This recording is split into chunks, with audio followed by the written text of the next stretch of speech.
I personally do not get scared by horror films. I can admire the filmmaking of them when done well, but it's a rarity that they actually get under my skin. I can probably count on one hand the amount of times that has happened, so it's an extremely short list. Black Christmas has been added to that list. This is a very smart, very well made slasher film. The story sounds simple enough on its own. A group of sorority women are getting ready for the holidays. However, a phone stalker has been leaving creepy messages and has snuck into the house. The killer starts killing off the members of the house discreetly, and it's the trip and suspense wondering if they will figure out what the killer is doing and who the killer is. So what makes this film so great? Well, the killer is one of the scariest killers in any horror film. Most of their scenes are shot in a way that obscures them, either with shadows, objects, or even just being in their point of view. The sounds and voices the killer makes are extra chilling. Their voice is really hard to make out, adding to the mystery. I don't even know what some of the sounds are, they just creep the hell out of me. Stop. Oh, God.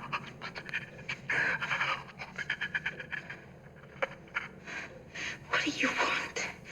Why are you doing this? It really makes you scared for the characters. Usually characters in slasher movies are cutouts that you're just waiting to die off.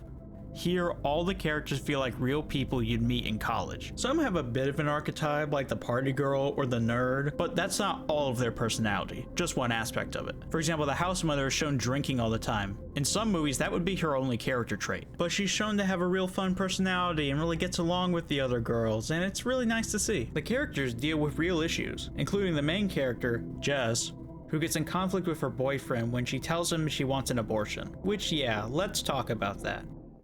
I don't want it. You don't want it? No. I'm gonna have an abortion. This was made shortly after Roe v. Wade, so these issues were at the front of the social consciousness of the time. It also talks about women not being taken seriously during criminal investigations. For example, there's a scene where a cop is talking to a woman about her child being missing for a few hours. He clearly sees this as more of a hysterics moment than a priority. However, when a man walks in talking about a different missing girl, then he starts taking it seriously. While I'm pretty sure leaving the other woman sitting at his desk unattended. It feels like a real scenario that unfortunately could happen. But unlike some movies that have social commentary today, where it's often extremely pandering without actually saying anything, this movie takes those subjects seriously and deals with them in a realistic way. There isn't a scene where a character is basically looking at the camera and telling you what the film is trying to say. It's worked in naturally and serves a purpose, which makes it far more effective. I really like the minor characters, as they really add a lot of personality. For example, there's a scene with a farmer who shot a cop, and he's only in one scene, but he really makes the most of it. Fired on a police officer. You goddamn right. I do it again too. The bastard was trespassing.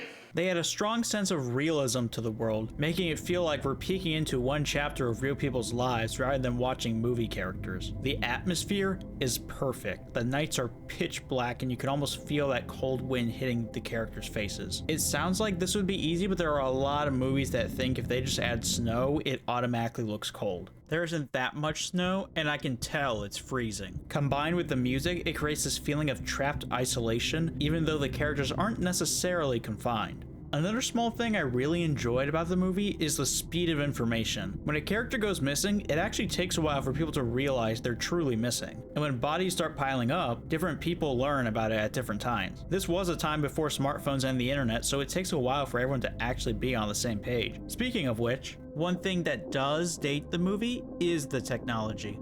They have to manually trace the call on rotary phones, which of course wouldn't be done today.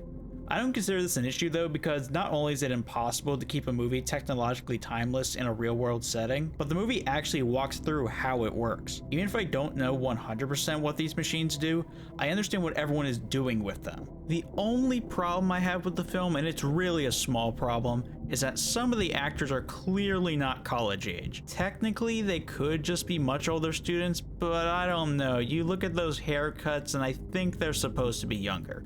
Either way, it's a minor issue and I can totally get over it. This is an amazing horror film that is required viewing for anyone remotely interested in the horror genre. Thankfully, it's actually an easy movie to find, since it's on a ton of streaming services, including Tubi of all things. I can't recommend this movie enough. Easy 10 out of 10. Thank you for watching. Remember to like, comment, and subscribe, and I'll see you next time.